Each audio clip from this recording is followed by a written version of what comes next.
अस्सलाम वालेकुम। मुतालिया Pakistan, national science academy, class 10, chapter number 2, सबक नंबर 3।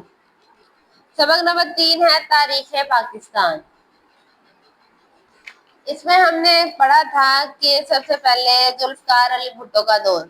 आज हम पढ़ेंगे जनरल मोहम्मद जियाउल हक का दौर। ठीक है।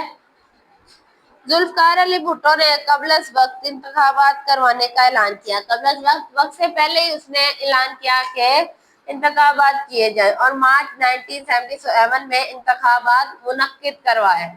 ठीक है। पाकिस्तान पीपल पार्टी का मुकाबला करने के लिए हर्ब इख्तलाफ की 9 जमातों ने मुत्तहदा होकर पाकिस्तान कौमी इत्तेहाद तश्कील दिया। अब पाकिस्तान पीपल पार्टी का मुकाबला करना था, बाकी की सारी जमातें आपस में मिल गई। और वो कितनी जमातें थी बच्चे? 9 जमातें। अंडरलाइन करो कि कितनी जमातों ने पीपल पार्टी का मुकाबला किया? 9 जमातों ने। और मुत्तहिदा होकर क्या बनी? PNA, पाकिस्तान कौमी इत्तेहाद। इसे भी अंडरलाइन करो। ठीक है। इन इंतखाबात में पाकिस्तान पीपल पार्टी को कामयाबी हासिल हुई। किसे हासिल हुई कामयाबी? पाकिस्तान पीपल पार्टी को।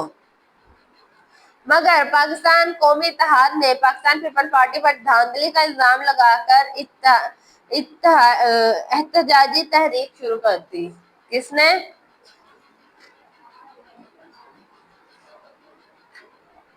वो जो कौमी इत्तेहाद, वो जो 9 जमातें इकट्ठी हुई थी, उन्होंने इल्जाम लगा दिया। किसके ऊपर इल्जाम लगाया उन्होंने इल्जाम लगाया पीपल पार्टी पे कि इन्होंने धांधली करके जीते हैं। ठीक है। इसलिए हम इन्हें आइन में या हुकूमत में नहीं आने देंगे। ठीक है।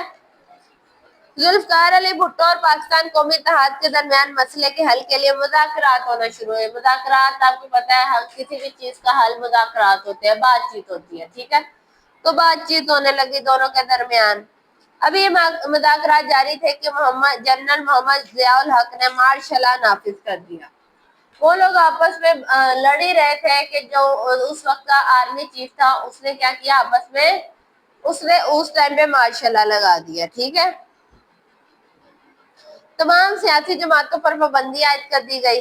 जितने भी सियासी जमातें, उन सब पे पाबंदी लग गई। जुल्फकार अली भुट्टो को गिरफ्तार कर लिया और सियासी मंजरनामा यकसर तब्दील हो गया। और जुल्फकार अली भुट्टो को नवाब मोहम्मद अहमद खान कत्ल केस में सजाए मौत दे दी गई। ठीक है। क्यों सजाए मौत दी गई है उसे? उस पर इल्जाम लगा है किसको मरवाने का? नाम नवाब मोहम्मद अहमद खान कत्ल केस का। ठीक है। उसको कत्ल करने का इल्जाम लगा और इसको फांसी दे दी गई। आपको पता है कि भुट्टो को फांसी दी गई थी। ठीक है। ऐसे हुई थी उसकी फांसी। 1985 में गैर जमाती इंतखाबात के नतीजे में मोहम्मद खान जुनेजू वजीर आजम बन गए। चूंकि जमहूरी में ये कौन थे? एक जमहूरी मिजाज के आदमी थे। जमहूरी मतलब वो जो अवाम की पसंद को लेकर चलता है, अवाम की मर्जी से आया हो। ठीक है। जमहूरियत कहलाता है। इसलिए जनरल जियाउल हक के साथ इनकी बहुत ज्यादा हम आहंगी ना हो सकी, मतलब आपस में दोनों ना मिल सके, दोनों की सोच ना मिल सकी। दोनों के दरमियान इख्तलाफात मतलब झगड़े पैदा हुए, जिसकी बिना पर जनरल मोहम्मद जियाउल हक ने 29 मई 1988 को आईन पाकिस्तान के आर्टिकल 58(2)B के तहत इख्तियारात का इस्तेमाल करते हुए मोहम्मद खान जुनेजो की हुकूमत खत्म कर दिया और कौमी और सूबाई असम्बली तहलील कर दी। ठीक है। खत्म कर दी, दोबारा से बना दी। अब आप लोगों ने याद रखना है कि ये कौन था? मोहम्मद खान जुनेजो कौन था? वजीर आजम था उसके दौर में। और इसमें कौन सा आर्टिकल लगा था, कौन से आइन के तहत और कब लगा था? इम्पोर्टेंट MCQs है। ठीक है। ये अब इसके दौर की बात कर लेते हैं। जनरल मोहम्मद जियाउल हक का खुद का दौर कैसे गुजरा? सन्नती इस्लाहात, इंडस्ट्रीज को कहते हैं फैक्ट्रियां लगाना। तो जनरल जियाउल हक ने जुल्फकार अली की पॉलिसियां तर्क कर दी। जब भी कोई नया हुक्मरान आता है तो वो पिछले हुक्मरान की पॉलिसीज को खत्म कर देता है। जो उसने रूल्स बनाए होते हैं सबको खत्म कर देता है। बहुत सी सनतें उनके मालिकान को वापस दे दी। वो जो मालिक थे पहले उनसे लेके वहां पे मजदूर काम कर रहे थे, हुकूमत के अंडर काम हो रहा था, अब वो उन्हें वापस कर दिया उनके मालिकान को। इनमें कॉटन की फैक्ट्री, चावल, आटे की मिलें, सारे ये सारी नुमायां थी। मतलब सरमाया कारों को तहफ़्फ़ुज़ फराहम किया गया, सरमाया कार जो है उन्हें तहफ़्फ़ुज़ दिया गया कि तुम लोगों की चीजें तुम लोगों से कोई नहीं छीनेगा। बड़ी सनतें ज्यादातर प्राइवेट शोबों में लगाई गई, मुल्की बरामदात में इजाफा हो गया। बरामदात मुल्क से बाहर चीजें भेजना, ठीक है। अगर आपके घर में एक मुर्गी है और वो अंडा दे रही है तो अंडा आप खा रहे हो, आपको इससे कोई फायदा हो रहा है? थोड़ा बहुत कि आपको बाहर से खरीद के नहीं लाना पड़ रहा, लेकिन वही अंडा अगर जब आप बाहर बेचोगे तो आपको ज्यादा फायदा होगा। ऐसे ही आपके मुल्क में बहुत सारी चीजों की पैदावार होती है, अगर हम उसे बाहर भेजेंगे तो हमारे मुल्क की पैदावार, हमारी क्या कहते हैं उसकी माशी हालत बेहतर होगी।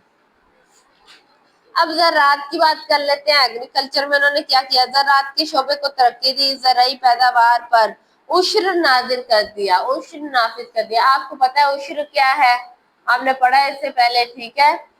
तो वो जमीनी पैदावार उस पर जो ज़कात लगता है 10% लगता है या 20%?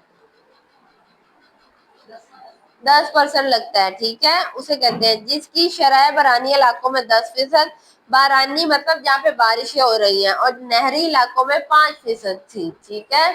वो इलाके जहाँ पे नहरें हैं वहाँ पे 5% है।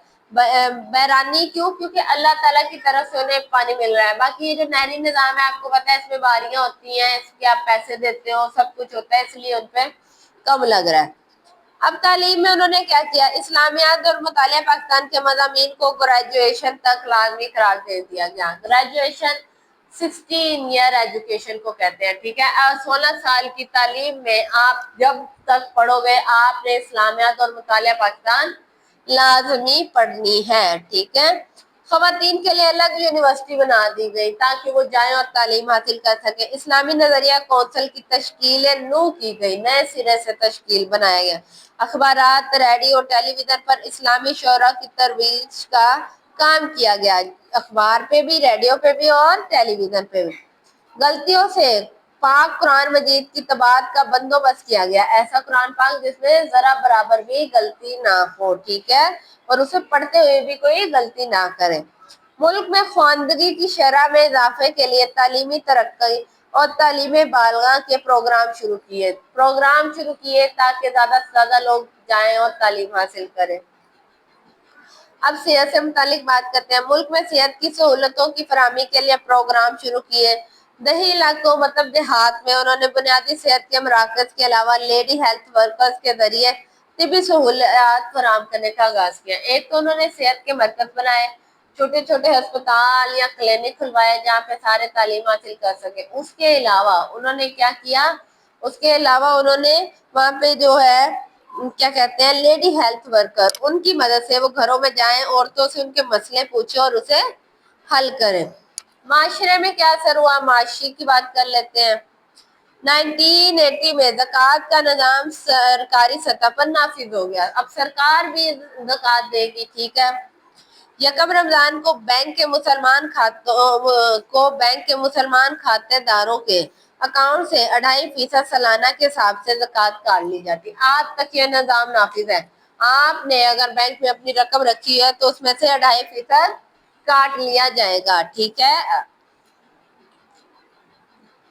सूद से पाक बैंकारी का निजाम कायम किया गया। आपको पता है हमारे बैंकों में निजाम है सूद का कि आप अगर उनसे लेते हो तो आपको उसे डबल वापस करना पड़ता है, ठीक है, या कुछ ना कुछ एक्स्ट्रा पे करना पड़ता है, या आप जितनी भी चीजें खरीदने जाते हो इंस्टॉलमेंट्स में उसमें भी आपको एक्स्ट्रा पे करना पड़ता है।